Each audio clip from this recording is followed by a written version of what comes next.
So I think the first thing we have to talk about, because a lot of folks have been talking about it lately, is there has been a lot of concern about the timeline of the construction on the Santa Giulia ice hockey arena that's going to be used for the Olympics. What, if any, concerns does your group have on, the readiness of that arena for when you arrive in Italy? Yeah, honestly, I'm not concerned at all because they're not things we can control. I'm a big eliminate the white noise type of person, and our job is to prepare a team that can play, and it's somebody else's job to build a hockey rink. And so I'm comfortable. I heard a lot of the same noise going into Sochi that they were running behind, but it's a massive event, and I have a lot of faith in the organizers that they'll be up and running. And we did hear yesterday on Sportsnet from Peter DeBoer that it looks like the ice is actually going to be a few feet smaller than an NHL-sized ice surface. I guess, what do you think about that, and how does that affect, if it does affect, how you choose your roster? Yeah, it won't affect how we choose the roster, but it will be interesting. We'll have to get out the old uh, VH tapes back and look at the odd and the old Boston Gardens to see how to play in that smaller barn. But I'm not sure. I think not the length. It's just where they're going to take the ice out of. Is it going to be in the neutral zone? Is it going to be in all three zones equally? Is it going to go just in the offensive zone? So it's going to be interesting to see how they make those subtle changes, and it'll affect obviously the defenseman. I think if it comes out of the zone, you're obviously a little closer to the net, a little closer to the play. You can be able to probably get out to the points a little bit quicker, again, depending on. But I don't think it's going to have a massive effect. But it's just another curveball that we'll deal with. But we're no different than any other team. We're all going to have to deal with this. I've heard you say a few times, Doug, that one major takeaway you had from the Four Nations face-off was sort of that back to basics reminder that, the way you win these games is you need to win at the front of your net and you need to win at the front of their net. How does that philosophy kind of impact how you're selecting the roster? Yeah, we've talked about that quite a bit as a management staff and with our coaches, and like you see in the NHL, like goals, very few goals are scored from distance.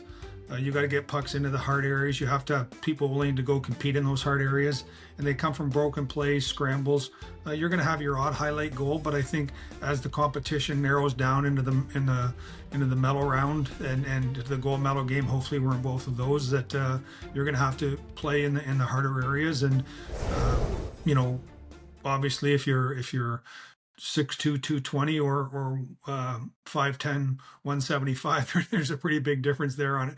And the heart might be the same size, but just the physical attributes might be different. So we're going to take, obviously you're going to have a lot of skill and a lot of other things, but I think size and the ability to play in the interior is important. Yeah, and related to that, even though you're playing by double IHF rules, like how much does that philosophy lend itself to bringing a guy like, say, Tom Wilson, who wasn't at Four Nations, but can play that kind of gritty game? Yeah, to me, that like the Four Nations, Tom Wilson could have played in that event is just as easy. There's no fighting, but the game itself isn't much different. Double HF rules or NHL rules. Once you get into the level of competition, you might have one or two power plays on each side.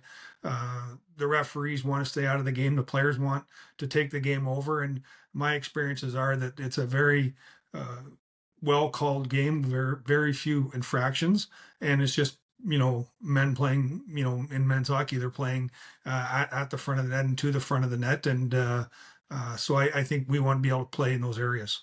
You talked about, Doug, players finding you. And I think about, some of the younger players right now, like a Macklin Celebrini, a Connor Bedard, Matthew Schaefer, Wyatt Johnston, who've made a big impact at the beginning of this season. What would those young players need to do to crack this roster in your mind? Well, they need to continue playing the way they are.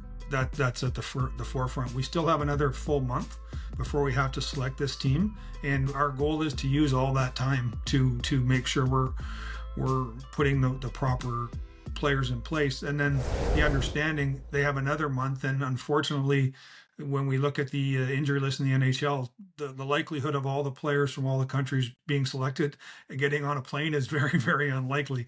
And so what we're going to do is use that January to make sure we continue to scout. But those players are doing what all they can do. They're playing outstanding hockey. They're leading their teams. They're playing in all the different situations necessary, and they're making our job difficult. And that's really what we want is difficult decisions. And for Celebrini in particular, to get to see him at the World Championship, to get to see him play along somebody like Sidney Crosby, I guess what kind of impact did that have on, on his stock or on your idea of what somebody like him could bring to the team? Yeah, it obviously on the ice, everyone sees what we see on the ice, but I was impressed with his ability, like I was impressed with Sidney Crosby's ability as a younger player when I'd watch him at these events, is to mold himself into the group effortlessly, and to be accepted by more mature players with more experience. He has a great humbleness to himself, but he's also not afraid to play when the puck drops, and that's the not showing the respect in the room, but not showing respect on the ice. Meaning he has to compete against these guys. He wants that job, and they want not give him that job. And he's done a great job of being respectful as a young player to the veteran players. But when the competitions start, putting his best foot forward, and I think that's what they respect. And we saw that at the Worlds, and now we see it every night with this club team. And we always hear the debate about, sort of that veteran experience versus youth. But I feel like this tournament is a bit unique because, so few players have been to the Olympics. I mean, you only have a couple of guys who would be in that category. Of course, Sidney Crosby would be one of them. But I guess how does that impact your thoughts around how you find that mix of that sort of youth and the veteran experience as well? Well, I think you always, when you're evaluating people in our industry, one of the lights the brightest.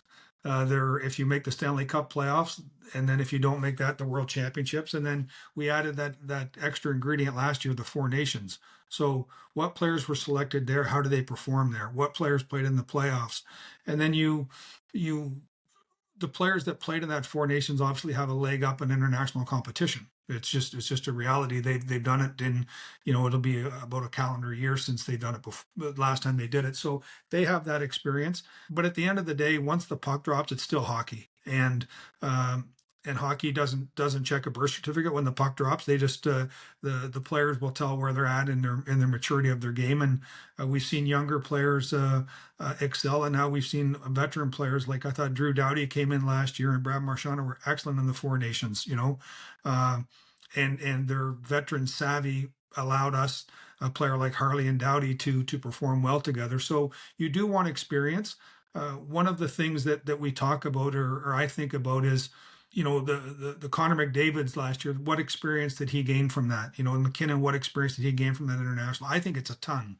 And so I think we're going to ask probably 70% of that team that if they make it to play that forward. So I think they gained a lot of experience for that international hockey last year in the Four Nations.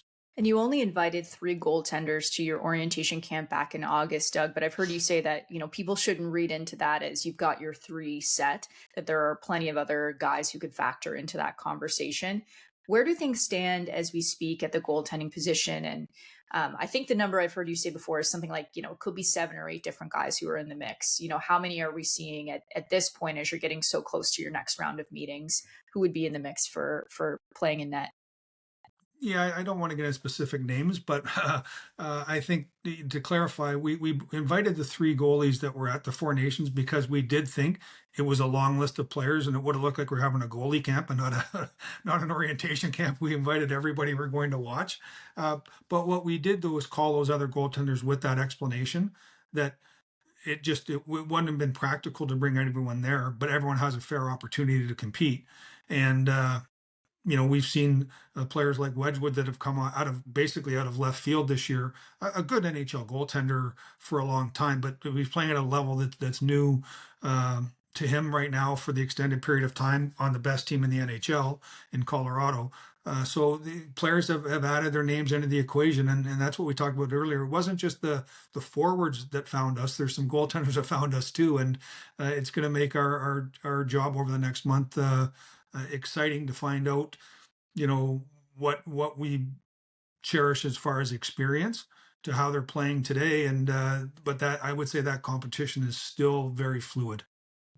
Okay. And just a last one on a player who might have, found you this season with their competition. We don't hear as much about a guy like Morgan Geekie, who's tied for the lead in goals, or was as of yesterday with Nathan McKinnon, wasn't at your orientation camp in August. Is it getting kind of close to the cutoff where somebody could really make that statement, do you think?